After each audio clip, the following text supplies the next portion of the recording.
bonjour à toutes et à tous. Je suis absolument ravie de vous accueillir ici et maintenant avec toute l'équipe au 137 rue de l'Université, là où sont nos bureaux. Pour la première fois en physique et en digital, hybride comme on dit. Donc un premier exercice pour nous, merci beaucoup de votre indulgence. Vous êtes 60 à vous être inscrits et nous allons passer 1h30 ensemble. Alors, la rentrée, c'est synonyme de bonnes nouvelles pour nous. Nous en avons 3 à partager avec vous. La première, c'est le programme de développement des membres de l'Agora dont vous faites partie. Ce programme, il est destiné, juste pour se le rappeler, à pouvoir, pour vous, j'espère, profiter d'inspiration, de réflexion, d'information, mais aussi d'apprentissage et j'espère de beaucoup de plaisir pour faire en sorte que lorsque vous rentrez dans les entreprises, vous soyez encore plus équipés des faits de société qui sont vraiment ce qui nous permet de construire le monde de demain. Ce programme, il va s'articuler cette année autour de 4 grandes thématiques qui nous permettront d'aborder le monde de demain. Je vous présenterai un peu plus en détail les 3 thématiques trois des 4 thématiques en fin d'événement. La première, évidemment, c'est celle que vous avez entendue via la voix de Jean-Jacques Goldman, un joli clin d'œil sur l'inclusion, ce sujet qui nous tient évidemment tant à cœur. Et ce premier thème nous occupera les semaines qui vont venir, mais bien plus évidemment encore. C'était la première bonne nouvelle, mais il y en a une deuxième. À chaque fois, évidemment, on a le plaisir d'accueillir des nouveaux membres au sein de l'Agora. Nous sommes à peu près 150 aujourd'hui sur les 2200 cadres dirigeants qui ont rejoint notre carnet d'adresses. J'avais à cœur, si vous me le permettez, très rapidement, de les saluer pour leur souhaiter la bienvenue avec vous tous. J'accueille avec grand plaisir Arnaud, Claire, Frédéric, Christophe, Pascal, Michel, Charles, ce n'est pas un prénom composé, hein. Carole, François, Pierre, Catherine, Kim, Catherine, Anne-Laure, Alain, Marie-Pascale, François, Vincent, François, Gilles, Luc, Nadine, Patrick et Fabrice. Bienvenue à toutes et à tous au sein de l'Agora en tant que nouveaux membres. Et puis la troisième bonne nouvelle, c'est que l'équipe s'agrandit pour accompagner notre croissance. J'étais seule il y a 2 ans, nous étions 3 l'année dernière, nous serons 8 d'ici la fin de l'année. Et c'est l'occasion, d'ici même fin octobre, excusez-moi, c'est l'occasion pour moi de vous présenter très rapidement et de la saluer Sylvie Veillas, qui nous rejoint comme directrice d'activité aux côtés de Nathalie Crozet et Léopoldine Fournier. Également Aline Carduner qui succède à Amélie Moulan, certains d'entre vous la connaissiez bien puisque Aline est la dame qui a en charge le marketing et l'événementiel. Et puis un dernier scoop, c'est la création pour la première fois de notre histoire, petite histoire, d'un service sourcing et recrutement pour encore mieux vous chouchouter et être à vos côtés dans tous les moments, avec l'arrivée de Sonia Amoudi également, que vous croiserez ici pour ceux tout au moins qui sont en physique. Voilà. Donc ces 3 nouveautés pour nous vont nous porter évidemment durant toute cette année. Et avant d'aller plus loin, je voudrais partager avec vous quelques règles de vie commune pendant ces 1h30 d'événement. La première, c'est pour ceux, et là je m'adresse à vous toutes et vous tous qui êtes de l'autre côté de la caméra, activez, merci, vos caméras, puisque c'est un événement humain où le lien pour nous visuel est absolument essentiel. En revanche, merci de couper vos micros et c'est promis, et ils seront réouvrables dès que vous souhaiterez poser des questions. Ça évitera les nuisances sonores. Nous enregistrons si les uns et les autres souhaitaient ne pas faire partie de la suite de cette histoire-là. Merci de nous le dire à la fin de la séance. Réagissez sur le chat, vous avez tout à fait la possibilité durant tout l'événement de poser vos questions, tout simplement de commenter l'actualité qui va se dérouler. Et puis, soyons collectifs, ça fait partie de notre ADN. Je sais que vous prenez des notes durant cet exercice, on y est habitué maintenant depuis 1 an. Alors, un énorme merci à celles et ceux qui accepteront de poster leurs quelques notes de synthèse sur le Slack, pour celles et ceux qui n'ont pas la chance de pouvoir être avec nous ce matin. Et il y aura aussi un replay. Voici pour ces quelques notes. Alors, le thème de l'inclusion, qui est un thème qui nous tient vraiment profondément à cœur. Et si l'inclusion était une fenêtre ouverte sur l'extraordinaire. Une clé de la croissance à l'heure de la relance. Lorsque la survie des entreprises est en jeu, l'inclusion est-elle une trajectoire à impact positif que les dirigeants mettent sur le haut de la piste de leurs préoccupations? Est-ce un moyen pour challenger le statu quo et stimuler l'innovation? Est-ce une réponse aux inégalités qui, malheureusement, depuis le Covid, sont au plus haut niveau depuis plus de 30 ans? Alors, au-delà des effets d'annonce et des enjeux de réputation, qu'en est-il vraiment des politiques d'inclusion au sein des entreprises? C'est ce que nous aurons le plaisir de partager avec nos grands invités que je vous présenterai dans quelques instants. Évidemment, quelques mots sur notre agenda, très rapidement. Dans quelques instants, et j'ai le plaisir d'être assise à côté d'Anne-Charlotte, que je vous présente dans quelques secondes, pour un moment d'apprentissage absolument incroyable, corporel et spirituel peut-être aussi ce voyage. Suivra notre moment de networking qui est devenu un rituel, se créer du lien, s'entraider est évidemment clé. Et puis 9h10, le grand débat avec nos invités que je nomme rapidement et que je représenterai tout à l'heure. Madame la ministre Marlène Schiappa, vous aurez évidemment Philippe Vivien, maître de la maison, vice-président d'Alixio, Anne de Guigné, Frédéric Toral, Astrid Pavoisian, qui nous rejoindront dans quelques instants. Et je crois que maintenant, c'est notre minute de l'apprentissage.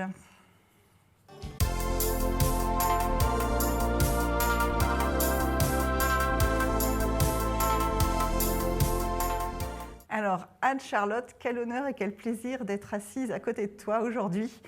Quand j'ai regardé ton parcours, je vais juste le démarrer. Anne-Charlotte, tu as été directrice conseil en stratégie, diplômée d'HEC, licence en philosophie, master international en management, et tu as découvert le yoga à la suite d'un grave accident de la route, alors qu'étudiante, tu dirigeais une ONG en Afrique. J'ai eu envie de raconter tout ça, parce que moi je trouve que c'est absolument incroyable comme parcours. Est-ce que tu peux nous en dire plus et puis nous guider sur cet apprentissage pendant ces 10 minutes ? Oui, je vais vous expliquer comment ça se lie au sein d'une même vie.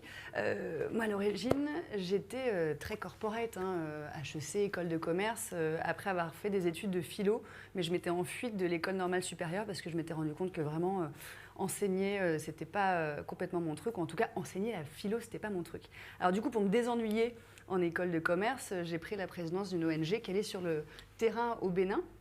Et puis, manque de bol, en marchant sur une route de brousse, je me fais renverser par un gendarme à moto qui perd le contrôle de son gros engin et qui me percute de plein fouet. Donc ça ne s'invente pas. J'ai 20 ans, je suis rapatriée en France, j'attrape toutes les maladies nosocomiales de la Terre et on m'explique qu'on va devoir m'amputer parce que de toute façon, ma jambe est beaucoup trop abîmée.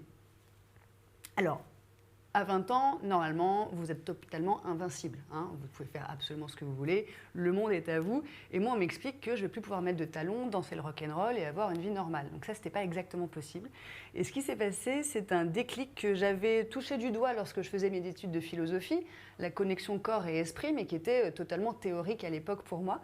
À partir du moment où on m'a menacé de l'amputation, bizarrement, mon corps s'est mis à réagir, mon système immunitaire s'est mis à combattre la maladie et j'ai pu sortir de l'hôpital avec une jambe à peu près indemne. Là, je me dis, ok, il se passe vraiment quelque chose, le haut, le bas, tout ça, ça communique. Et donc, je retourne finir mes études et manque de bol, on me dit, tu ne pourras plus retourner sur le terrain, les ONG, le secteur du développement international, c'est fini pour toi. Je deviens donc consultante en stratégie, à pondre des notes, des tableurs Excel, des PowerPoint, vous connaissez ça par cœur. J'adore ça, n'empêche que je suis quand même très amochée, très abîmée. J'ai pas une vie très rigolote parce que je boite et j'ai mal absolument partout. En plus, avec le fait de rester toute la journée derrière mon écran. Je rencontre une espèce de hippie à côté de moi, dans mon bureau, qui prend pitié de moi et qui me dit « Viens à la maison, je vais te faire découvrir quelque chose qui ne peut pas te faire de mal ». Moi, je lui dis, est-ce que tu m'as bien regardé ? J'ai les meilleurs médecins de Paris qui s'occupent de mon cas. Je prends de la morphine. Alors, ton truc, comment tu appelles ça ? Le yoga, tu te le gardes. Et puis, elle insiste. Et elle arrive à me mettre sur un tapis et à me faire des salutations au soleil, enfin, des trucs totalement barrés. Et puis, je découvre en fait une discipline de rééducation active où en fait, c'est moi qui vais décider du niveau de douleur que je m'inflige, de flexion de ma jambe. Bref, je reprends le contrôle de mon corps et au bout de quelques années, plus de kinésithérapie, plus de morphine, plus de boiterie, bref, je retrouve une jambe à peu près normale. Et là, deuxième déclic, je me dis, ce truc-là est surpuissant. Ceux qui en ont le plus besoin, ce n'est pas seulement les grands blessés comme moi, c'est tous ceux autour de moi, mes clients, mes collègues, qui passent toute la journée assis devant un ou plusieurs écrans, qui ne bougent pas assez, qui portent le monde sur leurs épaules, qui oublient de respirer parce que stressés, parce que tout le temps comme des petits hamsters dans leur roue. Et donc je plaque tout il y a 6 ans et demi pour partir en Inde, découvrir une méthode de yoga, ce qu'on appelle thérapeutique, et la rapporter en France pour travailler avec des psychoergonomes de la médecine du travail et des ostéopathes pour adapter cette discipline millénaire sacrément ésotérique avec des chakras et tout le tas de soins au monde du travail. Donc, on a enlevé le tapis, on a enlevé la tenue, on a enlevé la douche après, on a enlevé les chakras et les trucs de hippie. Et ça donne une méthode de prévention santé en entreprise qui a pour but d'aider les travailleurs, les collaborateurs, les managers à travailler et à télétravailler sans s'abîmer.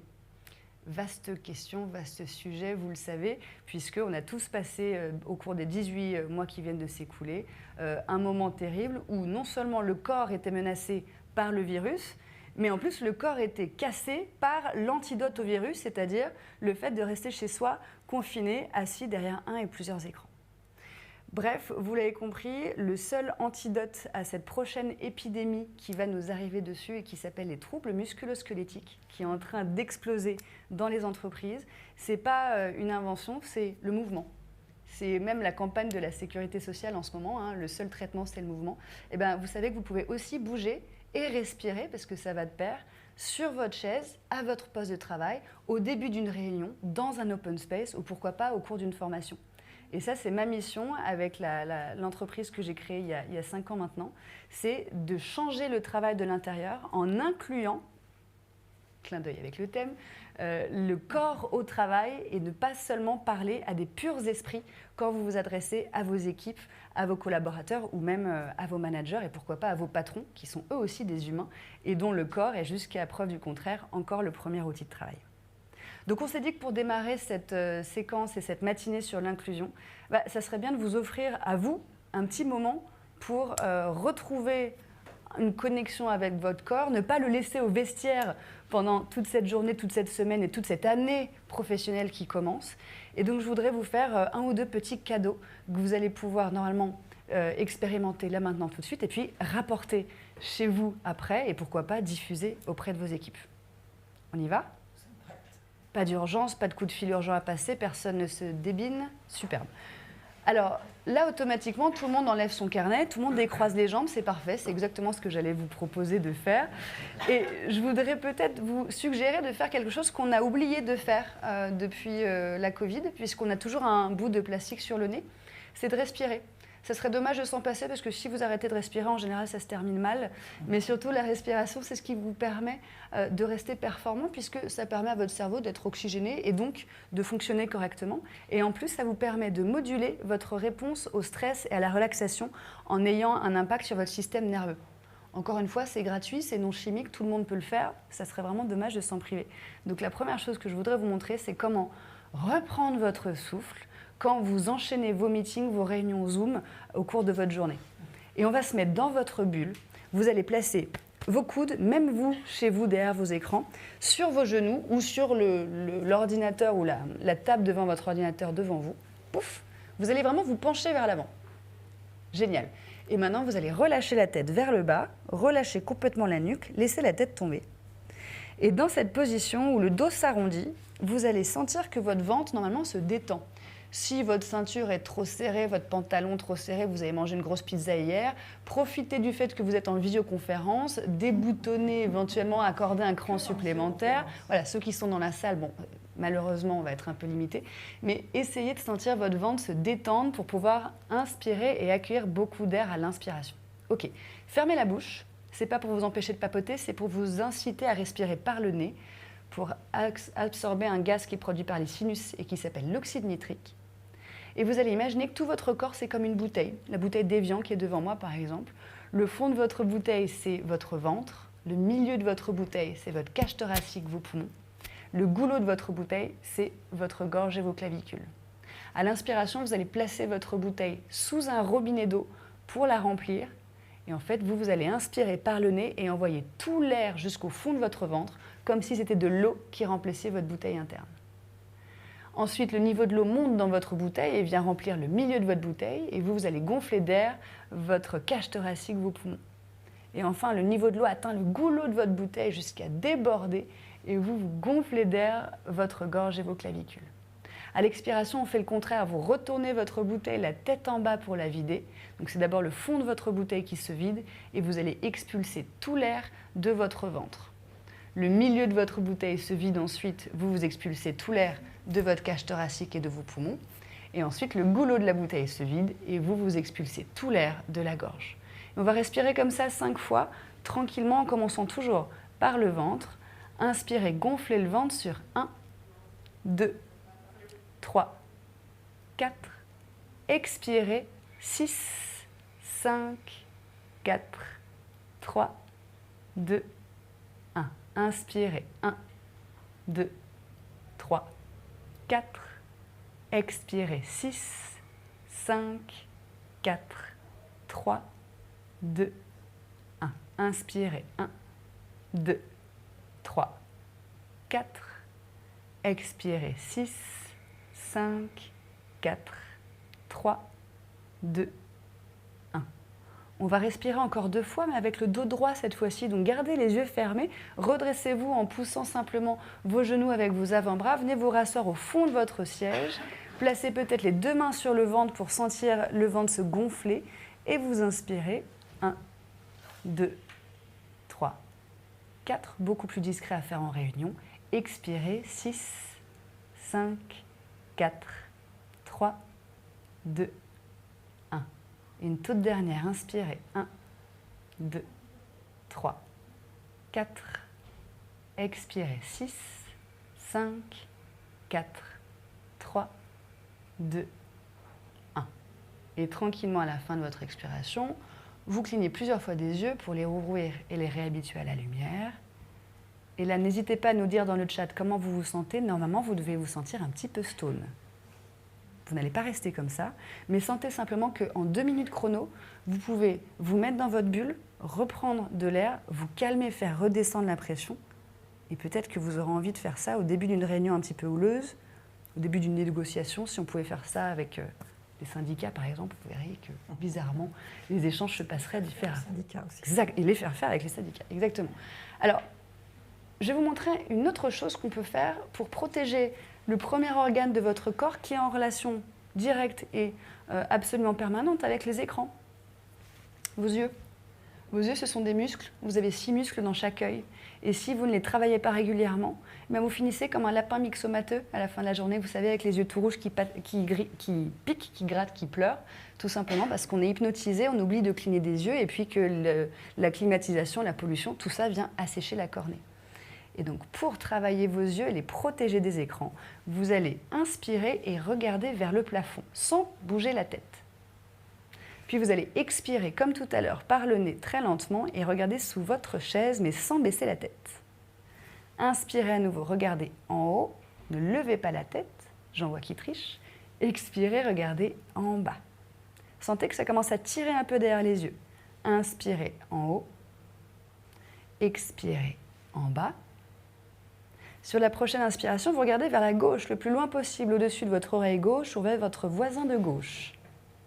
Expirez et regardez le plus loin possible à droite. Sentez que ça tire un petit peu différemment. Inspirez à gauche. Expirez à droite. Une dernière fois, inspirez à gauche. Une dernière fois, expirez à droite. Inspirez, ramenez le regard de face, fermez les yeux. Reposez-les quelques secondes. Avant de les étirer, comme tout muscle, d'abord on réchauffe et ensuite on étire pour soulager les tensions. Eh bien vous allez tracer de très grands cercles avec vos globes oculaires derrière vos paupières fermées. Je dois les voir rouler jusqu'ici et vous continuez à respirer. Ne restez pas en apnée par pitié. Faites rouler vos yeux vers la droite. Sentez que ça tire, sentez que ça les réhydrate aussi parce qu'on est en train de répartir le film hydrolipidique qu'il y a derrière les paupières sur la cornée. Et puis changez de sens, très grand cercle vers la gauche, Attention si vous avez des lentilles dures, évidemment. Encore quelques secondes, faites tourner vos yeux. Et puis vous allez ramener le regard de face. Inspirez, écarquillez les yeux, ouvrez-les le plus grand possible. Expirez, serrez les paupières le plus fort possible pour compresser toute la zone du regard. Et tranquillement, vous allez cligner des yeux plusieurs fois pour les rouvrir et les réhabituer à la lumière. Alors je vois que ceux qui sont derrière leur écran ont suivi, merci beaucoup. Quels sont ceux qui ont détesté cet exercice? Levez la main. Oh, vous êtes des bons élèves. D'habitude, on le déteste. Chez Yogis, on dit que les exercices les plus désagréables sont ceux dont vous avez le plus besoin. Tirez-en les conclusions que vous souhaitez. Mais en tout cas, le message, c'est que pour prendre en compte, pour inclure le corps au travail, parce que nous ne sommes pas des simples cerveaux, on peut bouger, respirer à son poste de travail et finalement diffuser ces bonnes pratiques, ces bonnes techniques, c'est former vos collaborateurs à une forme de soft skills pour les aider à être plus performants. Moi, je me sens beaucoup mieux, Anne-Charlotte. On aurait dû le faire même avant le démarrage. Je crois qu'il y a sans doute des questions dans la salle en digital ou en physique. Léopoldine ou Aline, avez-vous des questions pour Anne-Charlotte? On a surtout merci, belle découverte. Voilà, beaucoup de remerciements. Est-ce qu'il y a des questions qui vous viennent? Oui. Ma question était de savoir dans la respiration pourquoi. Alors, on va vous tendre un micro, voilà. Ma question était de savoir dans l'exercice de respiration pourquoi 4 et 6. Pour accentuer l'expiration. Parce qu'en général, quand on nous dit respire, on aspire au maximum. Alors qu'en fait, c'est sur l'expiration qu'on détend et qu'on envoie le signal au système nerveux parasympathique que c'est l'heure de relâcher un petit peu la pression.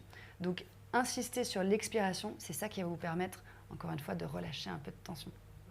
Merci. Si ça vous intéresse et si vous voulez retrouver ces exercices-là, on a une appli, évidemment, pour diminuer les impacts du digital. Il faut du digital. Donc vous pouvez aller sur yogist.com. On a un chatbot, un garde du corps qui va vous rappeler de faire une pause à votre poste de travail, qui va vous demander où vous avez mal. Vous lui dites les yeux, le cou, le dos, c'est vous qui choisissez. Vous lui dites si vous êtes stressé ou si vous êtes fatigué. Vous lui dites si vous êtes au bureau, il y a du monde autour, on va rester discret, ou si vous êtes tranquillement en télétravail chez vous. Et sur la base de ces 3 questions, qui va vous pousser un exercice en 2 minutes en vidéo, comme celui qu'on vient de faire. Donc vous pouvez retrouver toutes les pratiques si vous ne vous en souvenez déjà plus. Mais je crois qu'on a encore une dernière question d'Emmanuel. Si tu veux bien reprendre ton micro et la poser directement, c'est en digital. Là, justement, Anne-Charlotte, Emmanuel? Oui, vous m'entendez? Parfaitement. Super. Bonjour. Merci, c'est vraiment chouette. Moi, je fais du yoga, mais je ne savais pas que je pouvais faire quelques exercices sur mon poste de travail, sur mon lieu de travail. Oui, les 2 exercices que vous nous avez montrés, vous recommandez de les faire combien de fois par jour? La recommandation, c'est au moins de bouger, normalement, si on est des vrais obéissants, attention, 2 minutes toutes les 20 minutes. Ah oui. Personne ne fait ça, hein. On rigole pas. Mais c'est ce que les experts recommandent pour préserver la santé du corps et de l'esprit. Donc très concrètement, pour être très pragmatique, au moins une fois par jour, prenez le temps de faire une pause corporelle ou mentale, au moins une fois dans votre journée, mettez-le à votre agenda, mais prenez le temps et identifiez la partie de votre corps qui est la plus sensible, qui souffre le plus en ce moment quand vous êtes en train de travailler, et allez la cibler avec des exercices précis. Et puis si vous faites du yoga, Emmanuel, sachez qu'aujourd'hui, on forme des collaborateurs volontaires ou des managers à ces techniques pour que vous puissiez aller les diffuser et les transmettre à vos coéquipiers. Et ça, quand un manager arrive en disant « je vais vous montrer comment détendre votre cou », en général, ça change complètement l'ambiance dans une équipe. Est-ce que nous avons à nouveau, malgré tout, une question dans la salle? Pas de nouvelles questions, mais en tous les cas... oui, bien sûr. Oui, j'ai une question concernant vos modalités d'intervention. On va vous passer un micro. Merci. Bonjour, merci beaucoup. Ça fait beaucoup de bien de commencer une journée comme ça. Et je voulais savoir quelles étaient vos modalités d'intervention en entreprise, en fait, puisque vous travaillez avec la médecine du travail. Mais comment vous intervenez au sein des différentes organisations? Alors, très rapidement, et pour caricaturer, oui, effectivement, on travaille avec les médecines du travail, main dans la main, parce qu'on est là pour les aider à accomplir leur mission, mais en prévention secondaire, pas en prise en charge de troubles, ni en adaptation ergonomique du poste de travail. Et on a une démarche en 4 étapes. Première étape, sensibiliser les collaborateurs par des événements, par des sessions nomades au poste de travail où on va dans les open space à la rencontre des collaborateurs pour leur montrer en 15 minutes comment bien se tenir sur leur écran, comment prévenir les lombalgies, les sciatiques, comment protéger leurs yeux. Et du coup, ça nous permet d'aller les sensibiliser de manière très proactive et de leur envoyer le signal très concret que leur entreprise prend soin d'eux. Deuxième étape, on forme collectivement les collaborateurs sur le long terme avec des sessions où on passe en revue toutes les parties du corps, tous les maux du travail et du bureau et leur apprendre les solutions pour les soulager. Et ça passe par du collectif et de la régularité. Ensuite, on met en place des outils, évidemment, pour accompagner individuellement chaque collaborateur. Ça peut être un programme de e-learning, ça peut être ce garde du corps digital dont on a parlé tout à l'heure, pour que chacun puisse retrouver les techniques dont il ou elle a besoin tous les jours. Et puis, quatrième étape, on transmet ces compétences et ces savoirs au sein de l'organisation en formant les managers et des collaborateurs volontaires pour devenir des relais, des référents qualité de vie au travail et santé au travail pour changer le travail de l'intérieur, parce que ce n'est pas en invitant un intervenant externe toutes les 2 semaines que vous allez changer quoi que ce soit à vos réunions ou à vos modes de travail. C'est vraiment en ayant des collaborateurs qui ont cette vocation et qui se forment avec un diplôme que l'on délivre pour ensuite aller prendre soin de leurs collègues et de leurs équipes. Une dernière question. Une petite question pratique, parce que comme tout le monde, je suis emballée par l'exercice et ce que ça apporte dans l'entreprise et en termes de communication, de bien-être de tout le monde. Mais en termes de budget, ça veut dire quoi? Il faut envisager quoi? Alors, on s'adapte complètement parce que nous, notre mission, c'est de bosser aussi bien avec des entreprises de 5 personnes qu'avec des grands groupes de 44 000 comme Crédit Agricole. Donc, en fait, en fonction de vos effectifs, en fonction de vos enjeux et de vos postes de travail, si vous êtes dans une usine ou dans une grande tour de la Défense, ça ne va pas être les mêmes modalités. On va construire votre programme ensemble à partir des 4 briques que je vous ai listées et avec des dosages un petit peu différents. Et le but du jeu, c'est que ça soit accessible à tous, même en termes de budget. Et en plus, on a un organisme de formation, donc ça peut aussi être pris en charge par des OPCO et par le CPF pour la formation. Alors, on vous donne plein d'informations après l'événement, voilà, et on transmettra les coordonnées, évidemment, d'Anne-Charlotte à vous tous via Slack et aussi au fur et à mesure de vos demandes, sans aucun problème, parce que c'est vrai que c'est un vrai enjeu aujourd'hui dans les entreprises. Et au moment où on parle du corps et évidemment du bien-être, il y a aussi ce relier. Donc je crois que c'est le moment du networking. Merci beaucoup Anne-Charlotte. Merci d'avoir joué le jeu même à distance.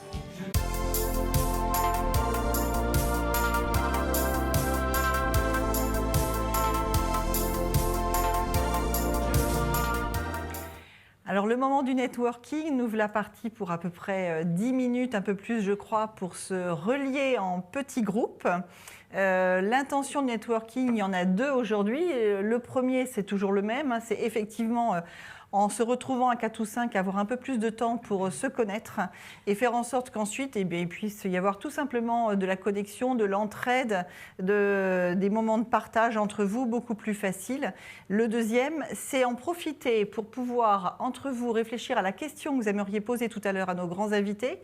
Vous aurez l'occasion de les écrire à la fin du networking sur le fil de discussion du chat de notre outil digital. Nous en sélectionnons quelques-unes au moment des grands invités et voilà, on a envie que vous ayez ce moment de partage. Alors, quelques règles sur le fonctionnement de ce networking. Je vais d'abord m'adresser au digital avant de revenir vers vous ici dans la salle. Tout d'abord, alors ça c'est vrai pour vous tous, nommez entre vous un timekeeper parce que ça va extrêmement vite, même si vous aurez quelques secondes avant la fin une information qui vous réveille sur le timing, nommez quand même quelqu'un gardien du temps, ce sera beaucoup plus confortable. Nous vous proposons une structure de présentation pour être sûr que tout le monde puisse prendre la parole et repartir avec les bonnes informations. Votre nom, votre prénom, le métier principal et le secteur principal, même quand vous avez eu une très grande carrière avec plein de secteurs différents. Et puis, une réalisation marquante, c'est toujours un très bon moment aussi de partager ce dont vous êtes le plus fier en matière de réalisation marquante. Une fois que le tour de table sera terminé, ce sera le moment de partager entre vous la question que vous avez envie de poser. Alors pour ceux qui sont en digital, vous allez partir en automatique dans des sous-salles. Vous n'avez absolument rien à faire. Et puis vous allez revenir également en automatique. Et puis pour vous, mes amis qui êtes physiquement ici, on va dans quelques secondes voilà, vous guider pour ce moment. Donc je vous souhaite un très bon moment de networking. À très vite.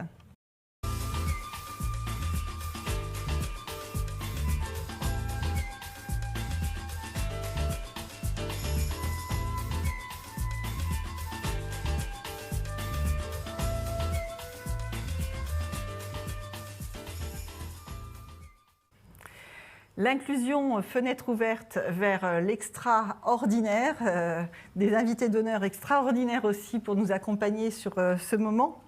En 2021, la diversité et l'inclusion constituent un sujet important pour plus de 79% des dirigeants lorsqu'on les interroge par différentes études diverses et variées, dont Sapio Research le 9 septembre 2021, Workday, Societix, Deloitte, BCG, j'en oublie, et des meilleurs, alors que seulement 12% d'entre eux positionnent la politique d'inclusion au niveau des dirigeants, au niveau du comité de dirigeants. Par ailleurs, 86% des salariés font des valeurs de l'entreprise clairement aujourd'hui un choix de sélection pour y rester ou pour la choisir, quitte à perdre 1 sur 2 le considèrent, beaucoup de salaire pour pouvoir rentrer dans une entreprise qui correspond vraiment à ce qu'ils veulent faire de leur quotidien et de leur vie.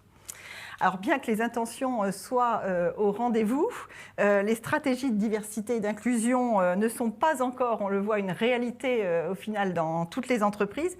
Et d'ailleurs, 36% des dirigeants reconnaissent que ce n'est pas du tout un sujet abordé au sein de leur entreprise. Alors, quel risque et avantage a une entreprise à ne pas mettre en place la politique d'inclusion ? Pourquoi est-ce si important, évidemment, de le faire malgré tout ? Et que se passerait-il si nous ne le faisions pas ? J'invite à notre grand débat pour répondre à toutes ces questions Madame la Ministre Marlène Schiappa. Merci beaucoup de nous faire l'honneur d'être avec nous. Philippe Vivien, vice-président d'Alixio, le grand patron de la maison qui nous accueille aujourd'hui. Bonjour et vraiment heureux de vous accueillir toutes et tous. Astrid Panosian, vous êtes directrice générale des fonctions centrales d'Unibail, merci beaucoup.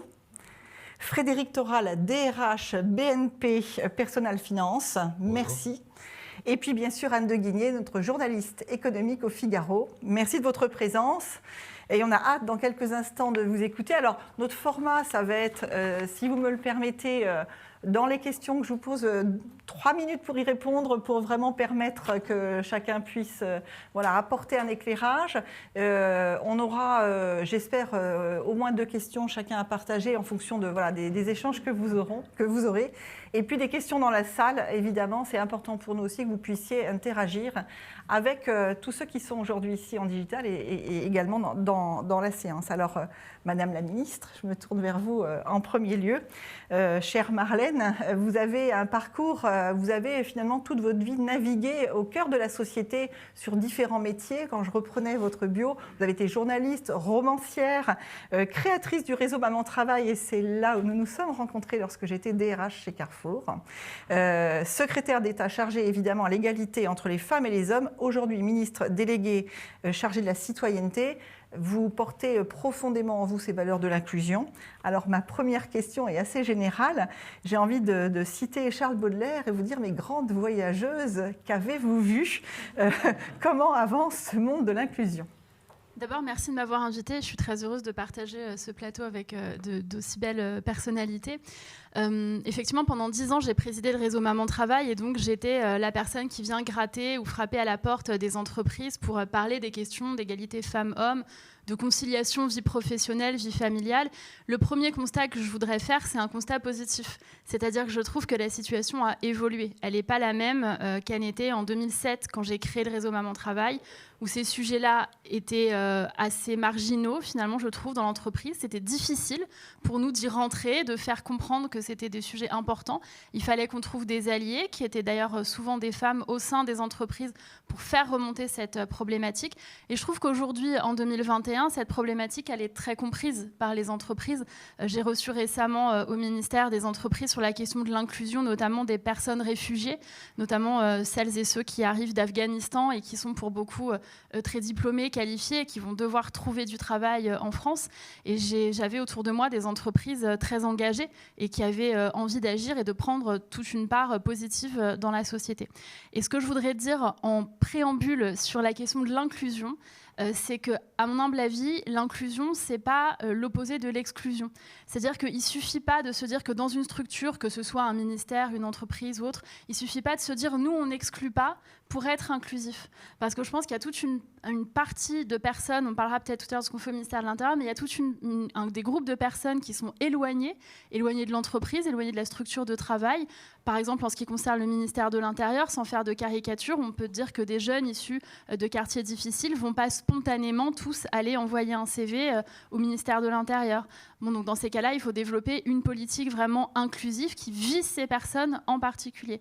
De la même manière, pour les femmes, nous, on est dans un ministère qui a une culture et une histoire très fondée sur des principes de virilité. C'était un ministère jadis interdit aux femmes pour plusieurs métiers d'ailleurs. Il y a encore quelques dizaines d'années, la pub de recrutement pour dire rejoignez la police, c'était rejoignez la police, un métier d'homme. C'était ce qui était écrit sur les publicités. Voilà, à l'époque juste de nos parents, pas voilà. Et donc nous, on s'est dit comment on fait pour dire à des femmes que c'est aussi leur métier. D'abord, on a nommé des rôles modèles. On a nommé une femme à la tête des CRS, par exemple, mais on a fait aussi des campagnes ciblées avec l'accroche « Vous êtes féministe, devenez policière » et en expliquant comment vous allez protéger les plus fragiles, vous engager, etc. Ce sont des petits exemples qui montrent. Je ne dis pas que c'est parfait, qu'il faut faire comme ça partout, mais en tout cas, à notre humble niveau, pour nous, ce sont des exemples qui montrent que inclure, ce n'est pas juste arrêter d'exclure. C'est aussi se poser la question de comment on fait venir chacun. Et dernière chose, comment on fait venir chacun autour de règles du jeu communes, c'est-à-dire l'inclusion dans un but. Que ce soit une entreprise, un ministère, c'est être inclus pour former une même équipe.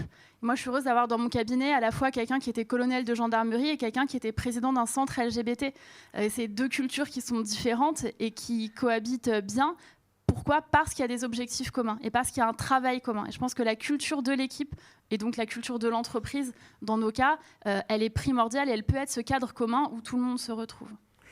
Alors, j'ai envie de poursuivre cet échange avec Philippe, effectivement, sur cette vision globale, parce que Philippe, tu navigues aussi, toi, au cœur aujourd'hui de tas d'entreprises, auprès de DG et dirigeants des RH de manière générale, mais aussi un parcours, parce que tout le monde te connaît évidemment, mais tu es entre autres un professeur en stratégie sociale, au-delà d'être le directeur d'Alixio. Tu es également l'ancien DRH du groupe Areva. Et alors, en fait, si je peux me permettre, en refouillant dans ton parcours, je me suis aperçue que tu avais signé le premier accord groupe égalité des chances en France. Ta signature... En Europe, excuse-moi, tout à fait, groupe en Europe.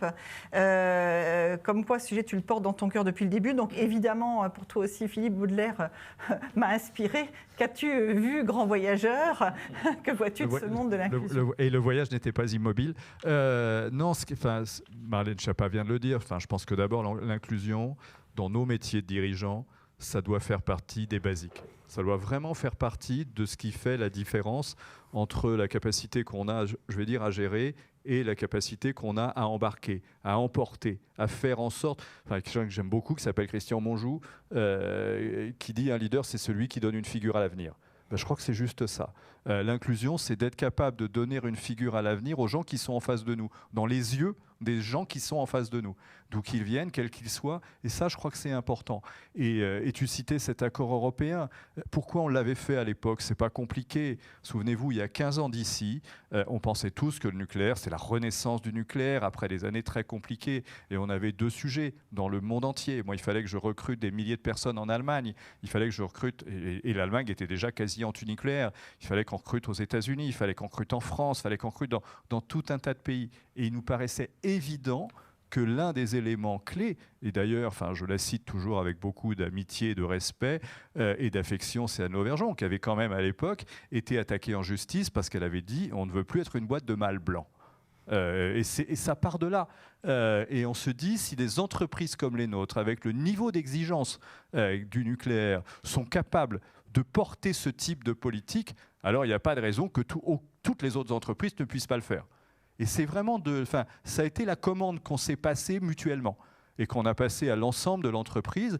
Et moi, j'en avais fait à l'époque, et je pense que tout le monde peut l'utiliser ainsi, j'en avais fait un des éléments clés de la transformation du dialogue social et du dialogue social européen. Mais après, ça vous pose des questions immenses auxquelles qu'on n'avait pas anticipé. Je crois que l'un des grands mérites de l'inclusion, c'est de vous pousser à vous poser des questions, ou plutôt à apporter des réponses à des questions que vous êtes pas posées, mais que d'autres se posent. Je me souviens de grandes réunions où, par exemple, un des éléments clés, c'était le travail des prisonniers. Est-ce qu'une entreprise en France doit favoriser le travail de prisonniers ? Au niveau européen, j'avais à peu près autant de prises de position que de pays. Et donc, comment vous bâtissez quelque chose ? Au-delà de cet exemple, je crois qu'on est véritablement tous capables d'aider à cette réflexion et surtout à l'action. Réfléchir, c'est bien, mais à un moment donné, il faut vite passer à l'action pour faire bouger les choses. Et on ne peut pas se passer... après, ça devient démocratique, ça devient vraiment des grands sujets, mais on ne peut pas se passer de la moitié de la population si on parle que des hommes et pas des femmes, si on ne parle pas des jeunes, si on ne parle pas des quartiers. C'est pas possible. Et je pense qu'on a cette vocation dans les entreprises d'être inclusive. Une entreprise, d'ailleurs, qui n'est pas inclusive, je pense qu'elle ne dure pas très longtemps. À un moment donné, elle va se rabougrir, elle ne fera plus d'innovation, elle aura plus cet ADN qui, justement, pour reprendre ton image, lui donnera envie de découvrir le monde. Et le monde, c'est des clients divers, et il faut que l'entreprise, de ce point de vue, soit à l'égal, je dirais, ou à l'identique de ses clients, soit diverse et soit inclusive. Alors justement, j'ai un petit peu envie de creuser ce sujet diversité, inclusion, mixité, sont des mots. Astrid, je me tourne vers vous, Astrid Panosian. Vous êtes diplômée de très grandes écoles, vous avez fait HEC, Sciences Po, Harvard. Je les cite parce que vous avez une vision en fait, de ce qui se produit évidemment dans le monde. Vous êtes une femme politique française, mais aussi et surtout une chef d'entreprise, consultante chez A.T. Kearney, directrice de la stratégie AXA, secrétaire générale et membre du conseil de surveillance du comité et de développement durable chez Air France, excusez-moi. Aujourd'hui, vous intervenez en tant que directrice générale des fonctions centrales d'Unibail Rodamco. Chère Astrid, le discours sur les différences et l'égalité des chances, les espaces communs, tous ces sujets qui sont aujourd'hui abordés, au vu de ces dernières années, ont vu la notion, alors je ne sais pas si c'est des mots ou des tendances un peu évoluées, on a appelé ça la diversité, on a appelé ça la mixité. Derrière les mots, finalement, une entreprise inclusive, c'est quoi et ce n'est pas quoi ? Merci de cette invitation. Je vais rejoindre les propos des invités précédents à partir d'une citation qui m'avait beaucoup plu sur la question de la diversité et de l'inclusion.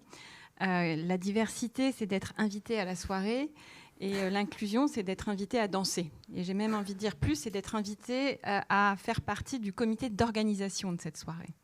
Je pense que la logique de diversité, si elle est prise, le risque de cette logique de diversité peut être vraiment une logique de conformité, de tick the box. Bon, ben là, on va avoir à gérer 40% de femmes au conseil d'administration avant 2012. C'était la loi Copé-Zimmermann. Il va falloir s'y mettre pour le recrutement. Mais ce n'est pas l'inclusion, et c'est ce qu'ont dit les invités précédents, c'est vraiment se rendre compte de la richesse qu'apporte la différence des profils autour de la table qui prend des décisions. Et cette diversité, cette différence de profil, elle se fait dans le genre, elle se fait dans les parcours, elle se fait dans les parcours, elle se fait dans les aspects générationnels aussi, et elle se fait dans les nationalités.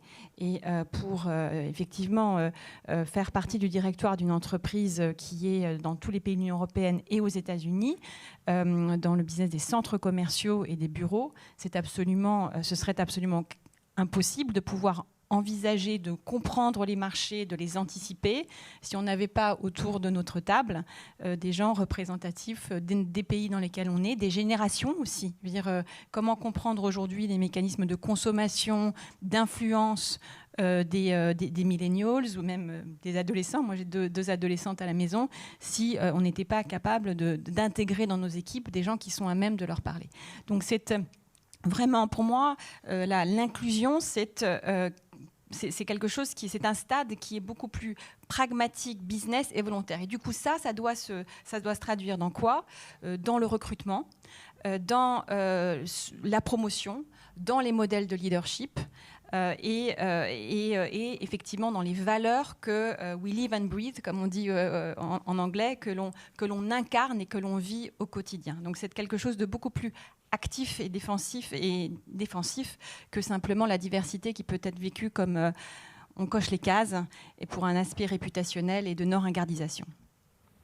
Merci beaucoup. Et si on descend justement un peu ce sujet de manière au cœur de l'entreprise, Frédéric, de manière concrète sur des actions. Vous êtes, vous, un grand professionnel des ressources humaines. Vous êtes DRH depuis très nombreuses années au sein de multiples entreprises, dans de multiples secteurs, en France et à l'international. Donc, vous avez voyagé au cœur des équipes et vous voyagez encore, je crois, cette semaine d'ailleurs.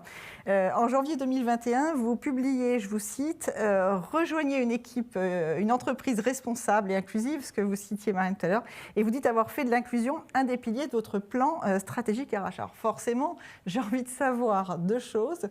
Concrètement, premièrement, à quel niveau de l'entreprise ça se joue chez BNP, ce sujet de l'inclusion? Et deuxièmement, est-ce que vous pouvez nous raconter un exemple de pratique qui soit transformante et performante? Merci beaucoup, ça fait beaucoup.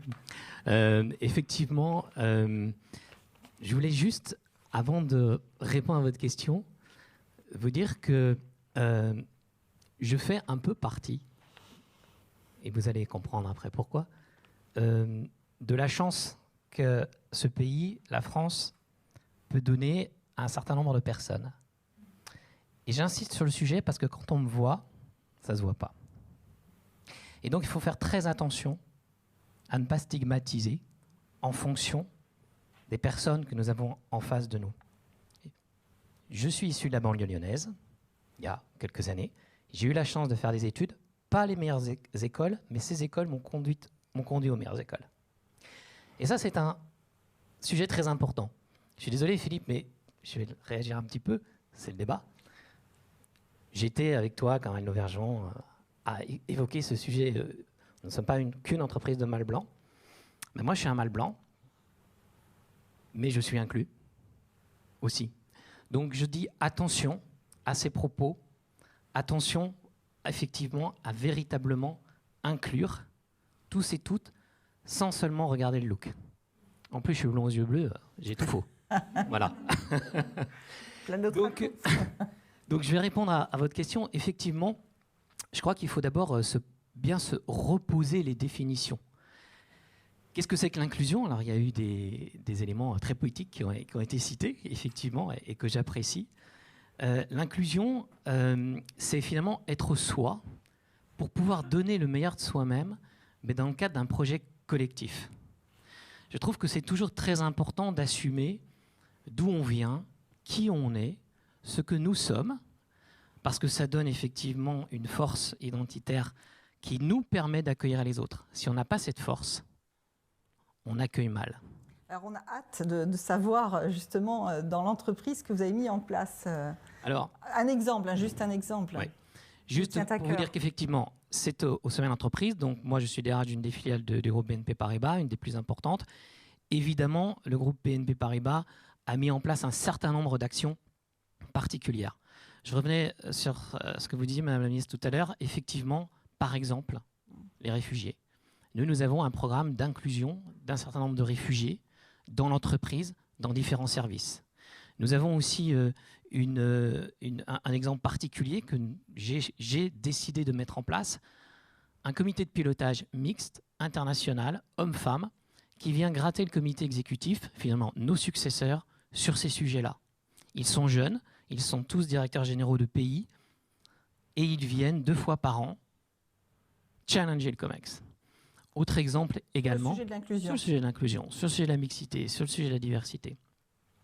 Un autre exemple aussi important, c'est que nous avons un accord monde, et ça fait partie de l'inclusion, qui assure les fondamentaux de protection sociale. L'inclusion, c'est aussi un sujet social, ce n'est pas qu'un sujet de mixité ou autre. Et ça, c'est un point également très important. Et puis, nous nous sommes engagés, et vous le savez sans doute, chez BNP Paribas, dans nos quartiers ont du talent, et pour Personal Finance, plus spécifiquement, des accords, je les cite, parce que franchement, on a des relations fantastiques avec eux, École de la deuxième chance, Énergie Jeune, Et c'est aussi, et vous disiez tout à l'heure, Madame la Ministre, exactement cela, c'est pas inclure, c'est pas l'opposé d'exclure. Si on ne va pas chercher ces gens-là, ils ne viendront pas. Absolument. Et vous parliez de société, ça m'invite à aller vers vous, Anne. Anne de Guigné, vous êtes une journaliste en charge de la politique de l'emploi. Vous étiez en charge de la politique de l'emploi et de la finance avant de suivre la politique économique. Donc la conséquence économique-sociale, vous la voyez depuis très très longtemps. Au Figaro depuis 2017. Vous avez reçu en 2021 le prix, j'avais envie de le souligner, de la meilleure jeune journaliste. Et ça, on peut vraiment l'applaudir.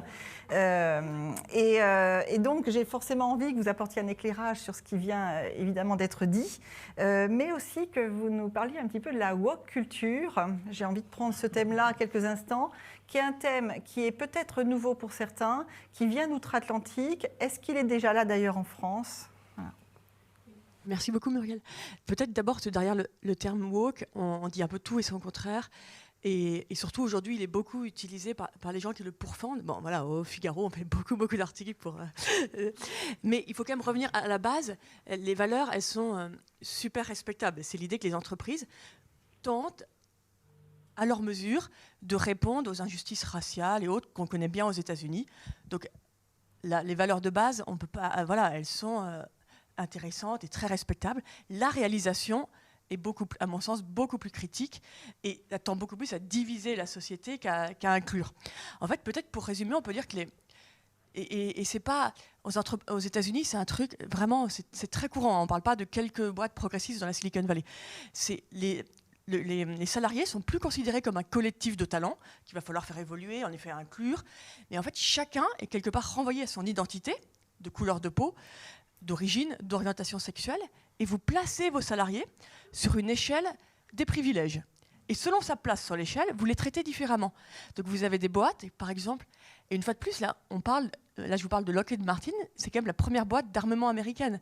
C'est pas les boîtes de gauchistes progressistes. Hein.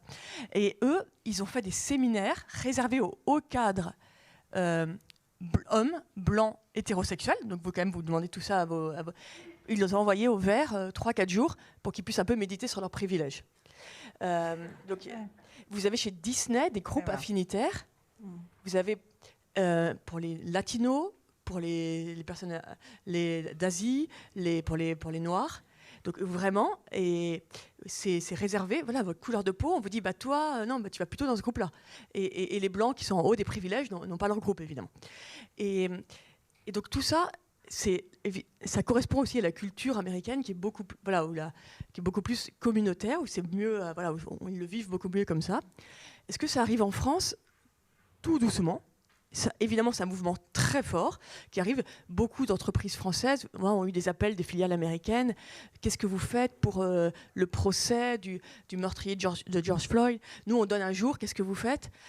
À Paris, oui, on est désolé, on est avec vous, mais non, on est un peu long. Et vraiment, presque d'une indignation, quoi. Vous faites rien. Donc ça, il y a une pression très forte.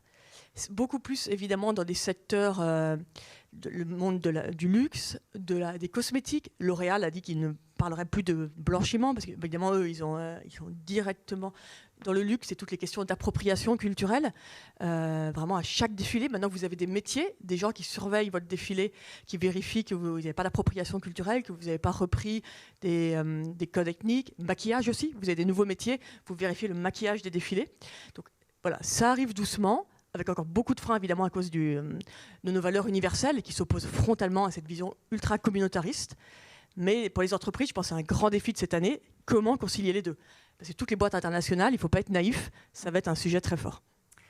Merci beaucoup. Et Madame la Ministre, chère Marlène, j'ai envie un peu de savoir justement ce que le gouvernement prépare sur tous ces sujets-là. Qu'est-ce que vous mettez en place ? Quelles sont les initiatives et les lois qui vont évoluer dans les heures qui viennent ? Merci. D'abord, je trouve extrêmement intéressant le débat qu'on vient d'avoir là. Moi, on avait hier soir à table, en fait, avec mon mari qui est là pour tout vous dire, avec notre fille qui est adolescente, le débat sur le woke. Parce que la question qu'elle nous posait, en gros, c'était mais pourquoi vous êtes contre le woke ?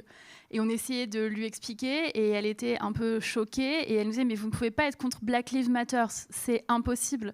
Et on lui disait non mais c'est pas ça qui nous dérange. Et c'était très difficile de lui expliquer, c'est un dialogue complexe. Et moi ce que je voulais dire c'est que l'inclusion doit évidemment pas mener à cette communautarisation.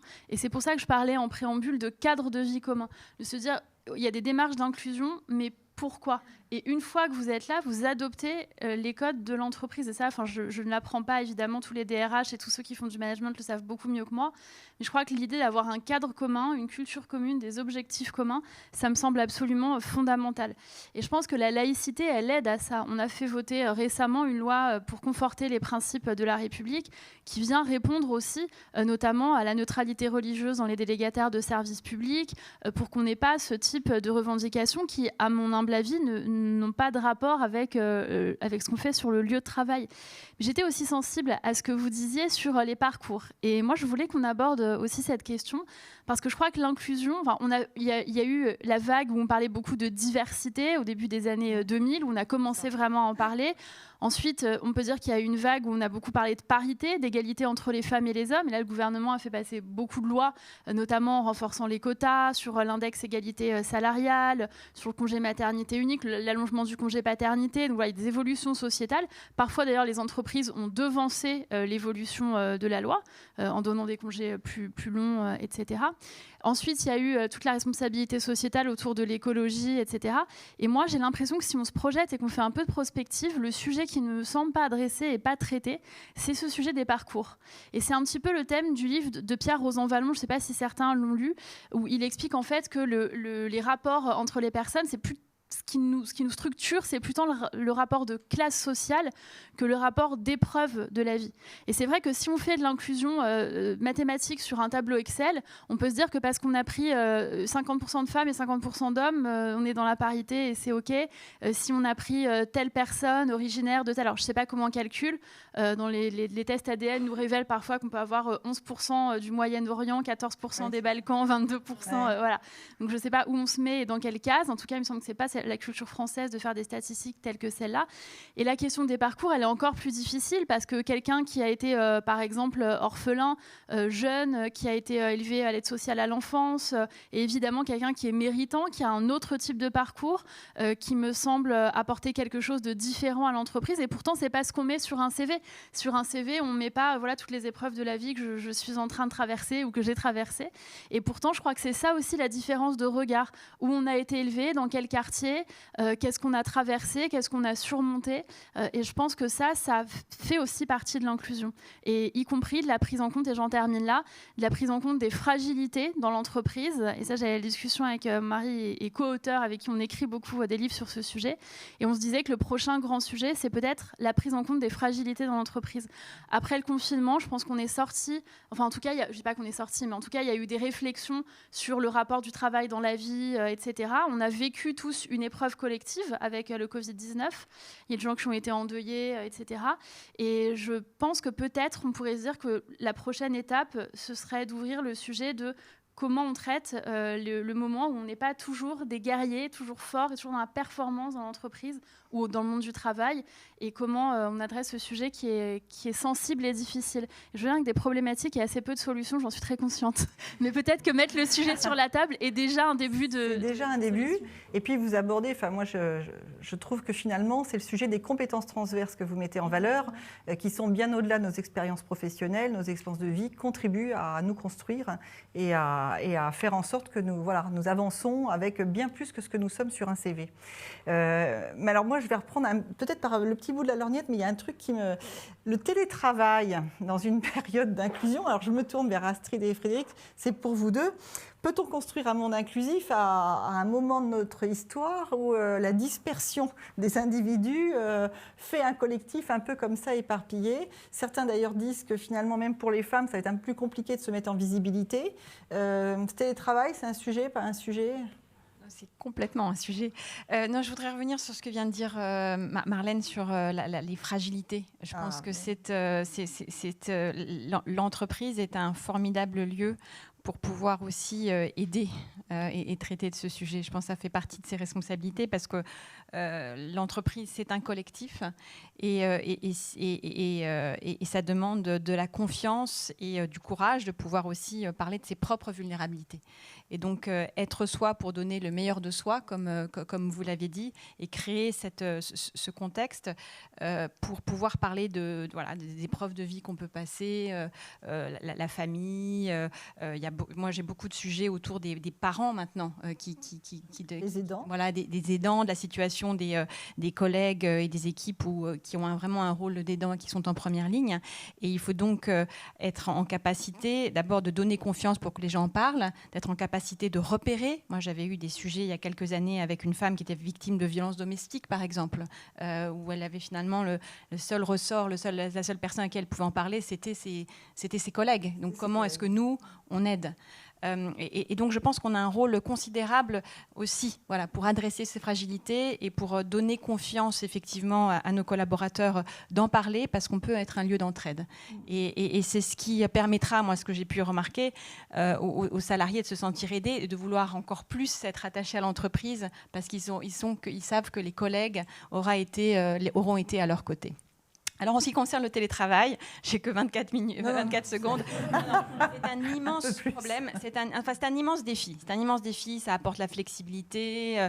C'est clair. Moi, je pense que parmi les éléments de culture d'une entreprise, et vous avez parlé de la Silicon Valley, il y a la question de la place du travail présentiel. Et je pense fondamentalement, on vient d'avoir une semaine avec le premier séminaire des équipes internationales venant à Paris, 115 personnes, c'est quelle est dans la culture de l'entreprise la place du travail en équipe au bureau. Nous, on a mis en place un accord de télétravail 3 jours en présentiel, 2 jours, jusqu'à 2 jours au maximum au bureau, mondial, mais on a vraiment envie de promouvoir dans cette flexibilité, avec la flexibilité que le télétravail apporte, mais aussi les bénéfices de pouvoir travailler au bureau. Parce que ça crée un sentiment d'appartenance, parce que c'est comme ça quand même qu'on crée de l'attachement, qu'on fait émerger les meilleures idées. C'est comme ça qu'on va pouvoir résoudre aussi les problèmes quand il y en a. Enfin, il ne faut pas se cacher les choses, ça apporte une flexibilité. Voilà. Et donc sur la question de la lisibilité, d'abord, il y a un vrai challenge de management des équipes. On l'a bien vu, je pense que vous l'avez vu aussi tous, comment est-ce qu'on forme les managers au télétravail, surtout quand c'était à 100%, mais aussi en modèle hybride, surtout pour nos managers français qui sont quand même habitués aussi au présentéisme, au contrôle, etc. Donc il y a une question de management par la confiance, une management sur les résultats et pas simplement sur les process.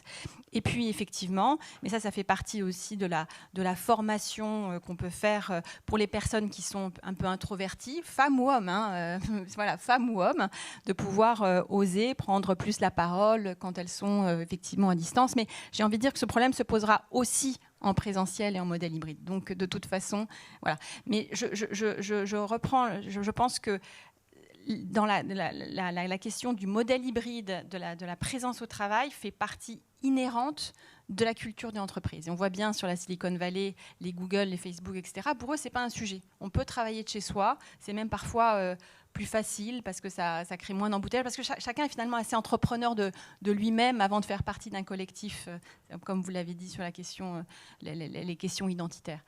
Donc ça, c'est vraiment d'abord quelle est la culture qu'on veut et quelle est la place du bureau dans la création du collectif. Et moi, j'y crois beaucoup. Alors Frédéric, vous voulez dire un petit mot sur ce sujet ? Je voulais vous remercier, madame, d'avoir ouvert le débat sur la fragilité, parce que chez BNP Paribas Personal Finance, ça fait 10 ans qu'on travaille sur la fragilité des clients. Et cette fragilité des clients, en miroir, nous l'avons incluse dans la fragilité des collaborateurs. Et ce que vous venez de dire est extrêmement important. Plusieurs exemples, et je reviendrai très vite sur le télétravail. Effectivement, les fragilités sont partout. D'ailleurs, si vous êtes intéressé, je vous invite à venir chez Personal Finance, parce que nous avons une start-up qui s'appelle Tilia, qui s'occupe des aidants, et que nous avons complètement intégré dans l'entreprise pour accompagner ces collaborateurs qui ont ces problématiques-là. Je viens très vite au télétravail. Nous avons un accord télétravail aussi monde, jusqu'à 50% donc de temps de télétravail. Mais le sujet du présentiel est extrêmement important. Et je pense en particulier aux femmes, puisqu'on parle souvent du risque d'invisibilité des femmes avec le télétravail. Donc ça veut dire que nous, on doit se reconcentrer sur le présentiel, se reconcentrer sur la présence dans l'entreprise. Et donc, ça nous invite à revoir complètement nos processus managériaux.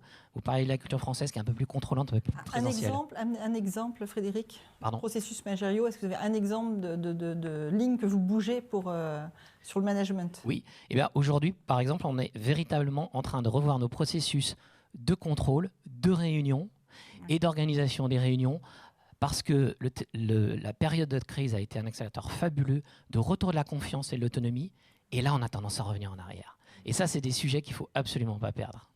Alors je crois qu'il y a beaucoup de questions, Léopoldine, dans la salle où Jean-Marc, sur les pays, Jean-Marc, je crois que tu es en digital. Voilà. Si tu veux nous...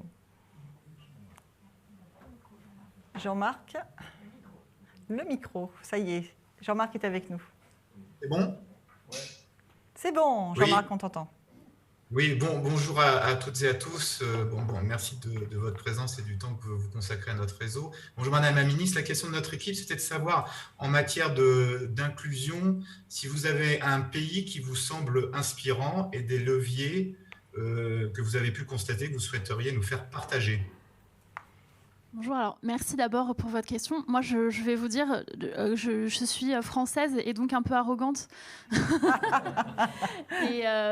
et donc, moi, je pense que la pire chose à faire, c'est de copier-coller des pratiques qu'on a pu voir dans d'autres pays. Et ça, honnêtement, j'en ai acquis la certitude assez tôt. Je l'évoquais tout à l'heure, je préside 10 ans le réseau Maman Travail et j'ai écrit plusieurs livres sur ce sujet, sur le plafond de verre, sur l'égalité femmes-hommes au travail. Et je m'aperçois que quand on pense qu'on peut copier-coller des pratiques qui viennent d'autres pays, alors qu'ils sont fondés sur d'autres cultures, sur d'autres pratiques, sur d'autres répartitions des rôles, ça ne fonctionne pas. Je pense par exemple sous le quinquennat précédent, quand il y avait eu cette loi pour partager équitablement le congé parental, en disant le congé parental, donc qui est long, soit il est partagé, soit il est perdu. En fait, en France, pendant des années, on a préféré faire en sorte qu'il soit perdu plutôt que le père prenne l'autre moitié du congé parental. C'est pas forcément juste parce qu'on est un gros pays de misogyne, c'est parce qu'en fait, dans la culture, ça n'a pas été préparé.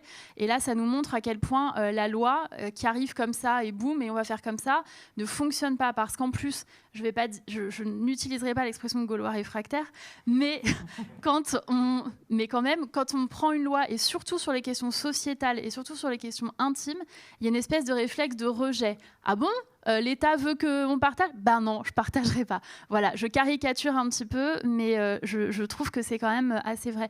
Donc je dirais que ce qui est important, à mon humble avis, c'est de faire un benchmark, de voir ce qui se passe autour, mais de vraiment l'adapter à la culture française et à la culture d'entreprise aussi. De la même manière, partager les bonnes pratiques, c'est évidemment fondamental, mais peut-être dans une start-up de la Silicon Valley, on ne fera pas exactement la même politique d'inclusion qu'à la Gendarmerie nationale. Nous avons une deuxième question d'Anne Dupin sur l'ADN de l'entreprise. Anne, voilà, on te voit et on t'entend. Oui, bonjour.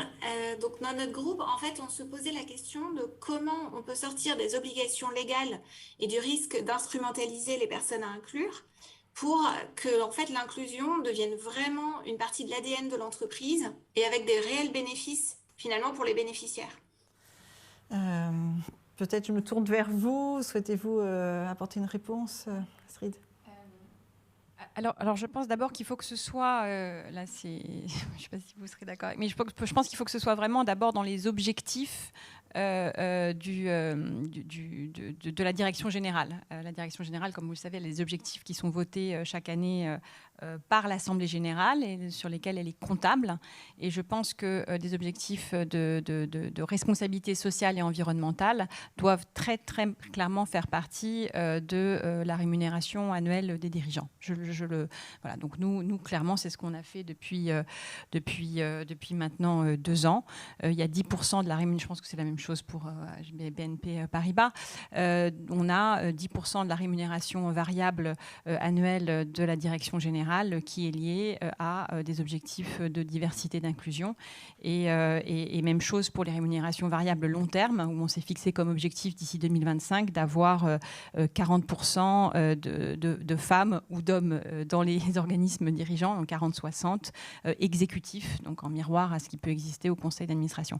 Je pense aussi, et je trouve que l'exemple de BNP Paribas sur la fragilité du client, enfin des clients en miroir aussi de l'entreprise, c'est quelque chose d'absolument essentiel. C'est-à-dire qu'il faut voir comment est-ce que l'inclusion peut être vraiment faire partie du modèle et du business model de l'entreprise. Nous, centres commerciaux, on a... Du coup, on loge des commerces, on loge beaucoup de prestataires de services, de maintenance, de sécurité. Et on sait que ce sont souvent, pour les personnes éloignées des formations, de l'emploi, les premières marches vers le premier boulot. Et donc, nous, très concrètement, on s'est dit, faisons de notre cœur d'activité un levier pour le premier coup de pouce, le premier emploi des jeunes, des villes, en particulier des jeunes, mais ça peut être aussi d'autres publics, par exemple à Stockholm ou à Varsovie, où il y a un plein emploi des jeunes pré-Covid. C'était d'autres publics qui étaient éloignés de l'emploi, donc ce n'est pas nécessairement les jeunes, pour pouvoir rapprocher en termes de formation, d'opportunités professionnelles, ce que nous faisons dans nos centres. Donc c'est absolument essentiel que la question de l'insertion soit totalement intégré au cœur de métier de l'entreprise pour qu'on soit pertinent et qu'on puisse offrir des solutions les plus efficaces possibles. Anne, vous vouliez compléter ? Dans la question, je crois qu'il y avait l'idée un peu d'utiliser l'identité des... Et c'est vrai que c'est quelque chose qu'on peut voir... et ce qui, évidemment, je pense, à mon humble avis, n'est pas du tout la solution pour apaiser la société, d'utiliser l'identité de minorité pour faire du marketing. Aux États-Unis, vous avez pas mal de littérature sur le capital diversitaire, où les boîtes, maintenant, ça fait partie de leurs actifs presque. J'ai des bons quotas de couleur de peau, de diversité LGBT. Et je sais pas, moi, c'est quelque chose que je trouve un peu atroce de se dire qu'on va utiliser l'identité, et en plus de minorités qui peuvent, à juste titre, ont une histoire d'oppression. Et du coup, il faut quand même faire très attention à la manière dont vous utilisez. Évidemment, inclure, mais avec, vous savez, il y a eu plein d'histoires. Par exemple, il y a eu beaucoup d'histoires de rapports annuels où dans des entreprises où il y avait 2 noirs qui ont été photoshopés 3 fois. On voit c'est vrai que c'est la même personne parce et là, c'est vraiment des histoires aux États-Unis qui existent où les gens se sont rendus compte. Mais en fait, on voit qu'ils sont habillés pareil, mais on les met partout. Et ça, c'est des trucs qui ont vraiment existé, qui sont affolants. Et c'est vraiment pas comme ça qu'on va apaiser la société, quoi, et qu'on va faire du bien à quoi que ce soit. Nous arrivons sur la fin du débat qui va très très vite, mais une dernière question, la même en fait pour vous toutes et vous tous. De tout cela, que faut-il apprendre à nos enfants, Madame la Ministre ? Je vais répondre, je vais prendre 30 secondes avant pour témoigner. Je suis la BNP, c'est ma banque depuis l'âge de 16 ans. Et je le dis justement parce que je pense que pour être crédible sur ces politiques RH, il faut être crédible sur ce qu'on fait de façon extérieure. Et moi, si c'est ma banque depuis l'âge de 16 ans, c'est qu'à chaque fois que j'ai eu dans ma vie des épreuves ou des moments de fragilité, j'ai toujours eu la chance, mais du coup, je ne sais pas si c'est une chance ou pas, ou si c'est formé pour ça, mais j'ai toujours eu la chance d'avoir des super banquiers qui m'ont aidée, notamment quand je suis allée voir... Non, mais je vous raconte l'histoire. Je vais voir mon banquier pendant la campagne présidentielle. Donc, j'étais une élue locale, présidente bénévole d'association, qui a arrêté son entreprise pour se consacrer à la campagne, ce qui donc n'est pas rémunéré, qui voyage partout en France et donc qui paye des billets de train et donc qui est vraiment méga à découvert, qui n'a pas de revenus, qui est endetté. J'étais à l'époque, on était séparés à l'époque, mon mari et moi, j'étais en plus mère célibataire. Je pense que j'avais tous les voyants et je pense que quand je suis allée voir mon banquier, il devait avoir des petits trucs rouges qui clignotent, genre ne lui prêtez rien. Et en fait, il m'a dit, écoutez, moi je vous trouve beaucoup d'énergie et je crois vraiment en vous et je pense que vous pouvez faire quelque chose et j'ai envie de vous soutenir dans cette campagne dans laquelle vous êtes engagé avec enthousiasme. Donc je vous fais une énorme autorisation de découvert avec pas d'ajout jusqu'à je sais plus quoi et dans 3 mois vous revenez me voir et on en reparle. Et je suis revenue après le voir quand j'étais nommée ministre en lui disant merci de m'avoir soutenue. Donc voilà, je pense qu'on parle souvent des banquiers méchants, horribles et des courriers désagréables qu'on reçoit, mais on a aussi parfois des gens qui ont envie de nous soutenir dans nos projets et je tiens à le dire dire voilà, en votre présence. Et en ce qui concerne les enfants, je serai très rapide du coup. Bon, il y a une phrase que j'aime beaucoup, qui est une phrase qui vient de l'école de Palo Alto en anglais, qui dit « Everyone you meet is fighting a battle you know nothing about. Be kind always ». Toutes les personnes que vous rencontrez sont en train de mener des batailles dont vous n'avez pas la moindre idée. Donc soyez toujours bienveillants. Moi, c'est ce que j'essaye d'inculquer à mes filles, en tout cas, alors tu ne connais pas la vie des gens. Et donc, dans le doute, sois bienveillante, on a toujours à y gagner. Voilà. Merci beaucoup. Philippe. Dis donc, après ça, c'est pas facile. Mais je vais rester aux États-Unis. Moi, j'ai une fille qui habite à Palo Alto, mais qui a passé pas mal de temps sur la côte Est. Puis j'ai eu le plaisir un jour d'aller visiter, enfin d'aller à sa remise de diplôme. Et il y avait un monsieur qui faisait un speech absolument fabuleux. Regardez-le tous. Je vous donnerai l'adresse. Et il racontait quand il était petit, pareil. Alors, immigré polonais, Caroline du Nord, donc on est quand même dans un endroit pas forcément facile. Et sa mère lui dit quand il va à l'école, te trompe pas de bus. Bah, dit maman, je me trompe pas de bus. Je sais où je vais. Je prends le bus qui va à l'école. C'est pas ça que je te dis. Fais en sorte dans ton bus d'être à chaque fois à côté de gens différents. Et c'est là que tu vas commencer à rencontrer toutes ces personnes qui font que toi, tu es dans ton petit ghetto polonais, blablabla, du côté de Caroline du Nord. Te trompe pas de bus. Va systématiquement dans le bus à la rencontre des autres. Ben, je pense que si on dit ça à nos enfants, on a une chance que ça se passe bien dans quelques dizaines d'années. Anne. Vous mettez la barre haute tous les deux. Non, moi, peut-être plus simplement, leur dire de toujours voir ce qu'on a en commun. On a tous, au-delà de nos histoires, on a tous des... Grosso modo, voilà, on grandit, on vieillit, quand on a des enfants, on essaye de les élever. Nos vies se ressemblent énormément, et plutôt de voir toujours, on a beaucoup plus en commun que de différences. Et peut-être leur dire de regarder toujours qui que tu vois sur Terre, on a tellement en commun. Donc peut-être de regarder ça avant.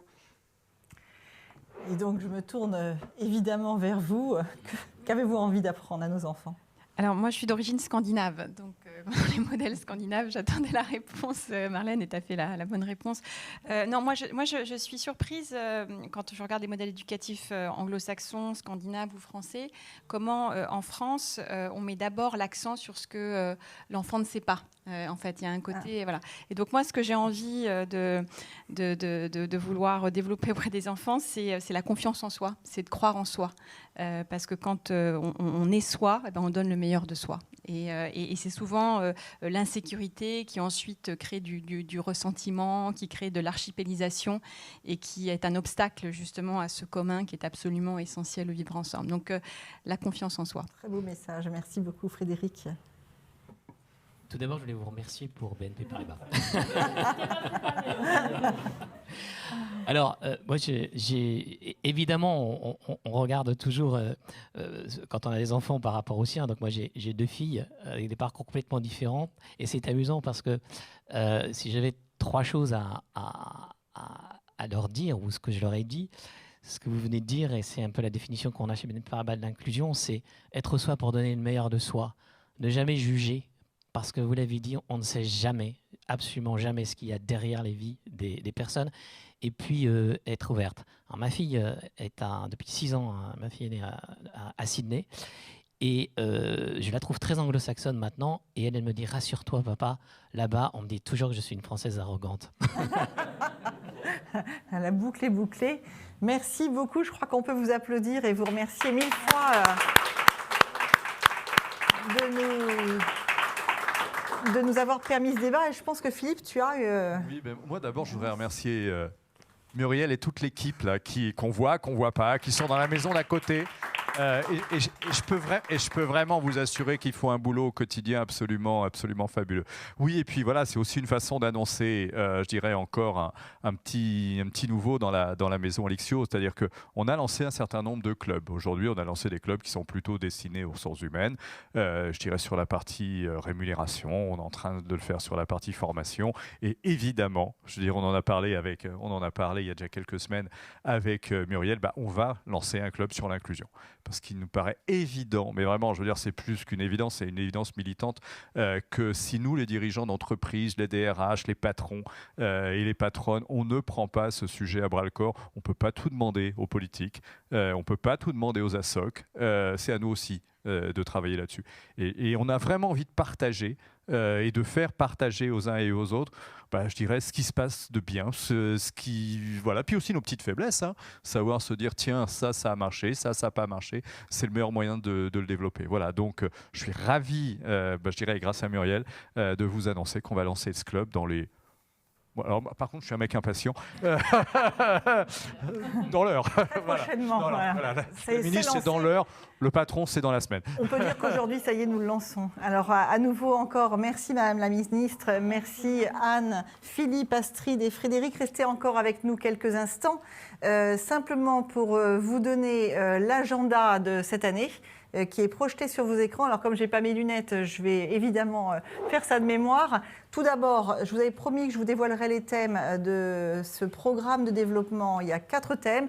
Bien sûr, l'inclusion qui va être notre sujet de cœur pendant les semaines qui viennent, mais qui continuera après avec le club.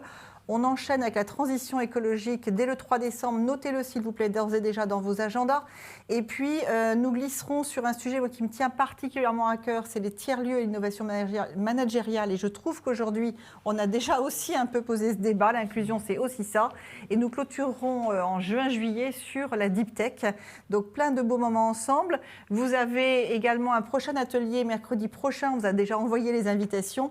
C'est sur les biais cognitifs. Et là aussi, pour moi, ça fait vraiment écho à l'inclusion, puisque c'est comment on apprend à se méfier de nous-mêmes et on apprend à regarder autrement. Donc là, je vous rappelle que les 15 premiers inscrits auront accès à cet apprentissage.